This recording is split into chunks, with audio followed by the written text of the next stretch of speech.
আসসালামু আলাইকুম। আজকে ইমিগ্রেশন আপডেট দেওয়ার জন্য আপনাদের সামনে আসলাম। গত ১ সপ্তাহ ধরে এদেশের ইমিগ্রেশনের যে চেঞ্জ আসছে, অনেক ব্যাপক পরিবর্তন আসছে। এটা অলরেডি অনেকে হয়তোবা জেনেছেন। আমি নিজেও আমার ফেসবুকে আপডেট দিয়েছি। বাট আজকে কথা বলতেছি। অনেকে কথা বলাটা ভালো পছন্দ করেন বা বুঝেন। ১ম যে পরিবর্তনটা আসছে সেটা হলো বা ঘোষণা আসছে, সেটা হলো অ্যাসাইলামদেরকে নিয়ে।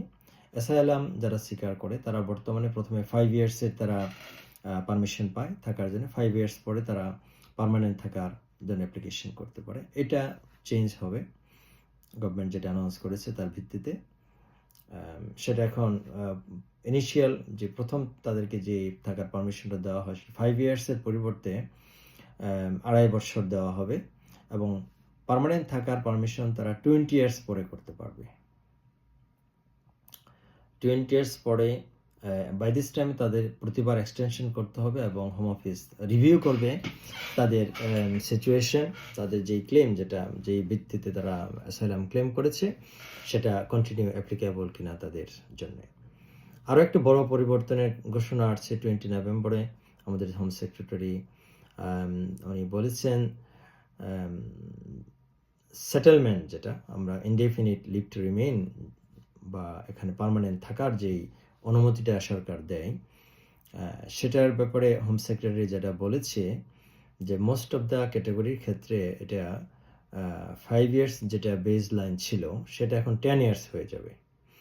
এখন 5 ইয়ার্সে যে সমস্ত ক্যাটাগরি ছিল, ফর এক্সাম্পল স্কিল ওয়ার্কার ভিসায় যারা এদেশে ছিল তাদের অধিকাংশই 5 ইয়ার্স পরে 5 ইয়ার্স এদেশে কন্টিনিউ থাকার পরে পার্মানেন্ট থাকার জন্য অ্যাপ্লিকেশন করতে পারতো। সেটা এখন ডাবল হয়ে যাচ্ছে। 10 ইয়ার্স থাকার পরে তারা অ্যাপ্লিকেশন করতে পারবে।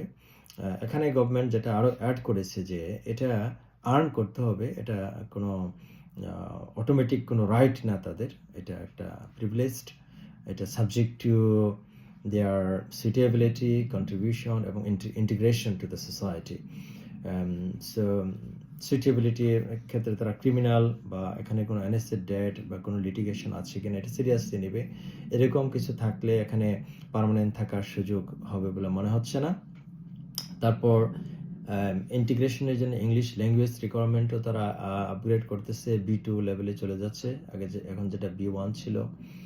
তারপর কন্ট্রিবিউশন বলতে এখানে বোঝাচ্ছে আপনি কি পরিমাণ ট্যাক্স দিচ্ছেন। ওই ট্যাক্সের মিনিমাম একটা পিরিয়ড তারা অ্যামাউন্ট ধরেছে যে 12,570 pounds for a minimum of 3 to 5 years। তো এটা দিতে হবে। এটা মিনিমাম এই অ্যামাউন্টটা আপনাকে দিতে হবে যদি আপনি এখানে পার্মানেন্ট থাকার জন্য অ্যাপ্লিকেশন করেন। তারপর যে বেজ লাইন আছে ওইটার উপর এখানে আবার রিডাকশনের ব্যবস্থাও আছে, আবার পেনাল্টির ব্যবস্থাও আছে। রিডাকশন হবে কিছু কন্ট্রিবিউশন করলে আপনার 10 ইয়ার্স থেকে আপনার আরও 1 বছর কমবে, 5 বছর কমবে, 7 বছর কমবে এরকম। ফর এক্সাম্পল B2 ইংলিশ লেভেলটা তো আপনার থাকতেই হবে। এখন যদি কারো C1 লেভেলের থাকে, আরও ভালো লেভেলের থাকে, সেক্ষেত্রে কিন্তু তার 10 ইয়ার্স থেকে 1 বছর মাইনাস হয়ে যাবে। সে 9 বছর পরেই অ্যাপ্লিকেশন করতে পারবে। আবার যাদের আর্নিংস 125,000 প্লাস 125,140, সো এরকম যদি হয় 3 ইয়ার্স পরে তারা অ্যাপ্লিকেশন করতে পারবে। তাদের ক্ষেত্রে 7 ইয়ার্স রিডাকশন। আবার কারো ইনকাম যদি কন্টিনিউয়াস 3 ইয়ার্স এরকম হয় 50,000, মোর দেন 50,270, তাহলে কিন্তু তাদের ক্ষেত্রে 5 ইয়ার্স পরে তারা করতে পারবে। 5 ইয়ার্স রিডাকশন তাদের জন্য। তারপর কিছু যারা আছে front line public service worker, doctor and anaesthetist nurse যারা আছে, তারাও 5 ইয়ার্স রিডাকশন পাবে। তারা 5 ইয়ার্স পরে অ্যাপ্লিকেশন করতে পারবে। এবং যারা ভলান্টারি কমিউনিটি ওয়ার্ক করে তাদের ক্ষেত্রে 3 to 5 ইয়ার্স রিডাকশনের ব্যবস্থা রাখা হয়েছে এখানে। অ্যান্ড যারা ব্রিটিশ সিটিজেনের পার্টনার বা child of A British citizen, তাদের ক্ষেত্রে 5 ইয়ার্স রিডাকশন। তারা 5 ইয়ার্স পরে অ্যাপ্লিকেশন করতে পারবে ইনডিফিনিট বা পার্মানেন্ট থাকার জন্যে। আর যারা এখানে আরেকটা কথা বলা হয়েছে যে যারা গ্লোবাল ট্যালেন্ট ওয়ার্কার অথবা ইনোভেটর ফাউন্ডার ভিসায় আছে তাদের জন্য 7 ইয়ার্স রিডাকশন, তারা 3 ইয়ার্স পরে অ্যাপ্লিকেশন করতে পারবে পার্মানেন্ট থাকার জন্যে।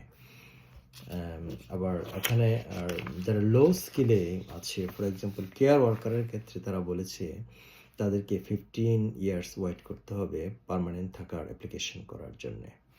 সো স্পেশালি যারা 2001 থেকে দেশে আসছে তাদের ক্ষেত্রে এই নতুন নিয়মটা কার্যকর হবে।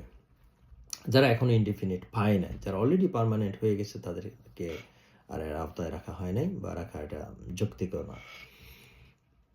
এখানে পেনাল্টি যেখানে বলা হয়েছে যে পেনাল্টির ক্ষেত্রে যদি কেউ পাবলিক ফান্ডস বা এখানে বেনিফিট নিয়ে থাকে লেস দেন 12 মাস এরকম সময়ের জন্য যদি কেউ বেনিফিট নেয় তাদের ক্ষেত্রে 10 ইয়ার্স যেই বেজ লাইন আছে প্লাস আরও 5 ইয়ার্স তারা পেনাল্টি পাবে। সো তাদেরকে 15 বছর ওয়েট করতে হবে। আর যদি কেউ বেনিফিট 1 বছরের উপরে নেয় সেক্ষেত্রে তার জন্য 10 ইয়ার্স পেনাল্টি। তো 10 years plus 10 years 20 years wait করতে হবে।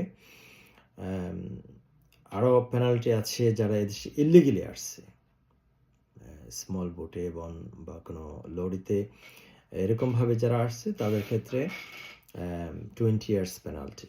সো তারা যদি পরবর্তীতে এখানে স্কিল রুটে ঢোকেও বা যে সমস্ত ক্যাটাগরিতে সে 10 ইয়ার্স পরে তার পার্মানেন্ট হওয়ার কথা, কিন্তু তার যে ইলিগেলি আসছে তার 20 years penalty. So 10 plus 20 30 years. যারা এরকম ভিজিট ভিসায় আসছে তাদের ক্ষেত্রে 20 ইয়ার্স পেনাল্টি। যারা ওভারস্টেট করেছে এখানে 6 মান্থ অথবা তার বেশি তাদের ক্ষেত্রে 20 ইয়ার্স পেনাল্টি। সো যাদের ক্ষেত্রে 20 ইয়ার্স পেনাল্টি তাদেরকে 30 ইয়ার্স ওয়েট করতে হবে পার্মানেন্ট থাকার অ্যাপ্লিকেশন করার জন্য। সো এটা অনেক বড় চেঞ্জ এদেশের ইমিগ্রেশন সিস্টেমের ক্ষেত্রে। তো সংক্ষিপ্ত আকারে আমি এটুকু বললাম। আর এটা এখনও রুল হিসেবে আসে নাই, কারণ কিছু কিছু ক্ষেত্রে কনসালটেশন ওপেন করেছে। এগুলো হওয়ার পরে হয়তো বা নেক্সট ইয়ার এপ্রিল বা এরকম কোনো একটা সময়ে এটা রুল হিসেবে গভর্নমেন্ট পাবলিশ করবে। তখন এটা আমরা আরও ভালো করে বলতে পারবো এক্স্যাক্টলি এগুলোর কি কতটুকু চেঞ্জ আসে। তো এইটুকুই ছিল আজকের আপডেট। আশা করি সবাই আজকের আলোচনা থেকে বেনিফিটেড হবেন। আর আপনাদের যদি কারো কোনো কোশ্চেন থাকে এই ব্যাপারে আমাদের সাথে যোগাযোগ করেন। Khorshed law chamber UK 37 new road, London E1 1HE। আমাদের কন্ট্যাক্ট নাম্বার 07828694424। আমাদের ওয়েবসাইট www.khorshedlawchamberuk.com।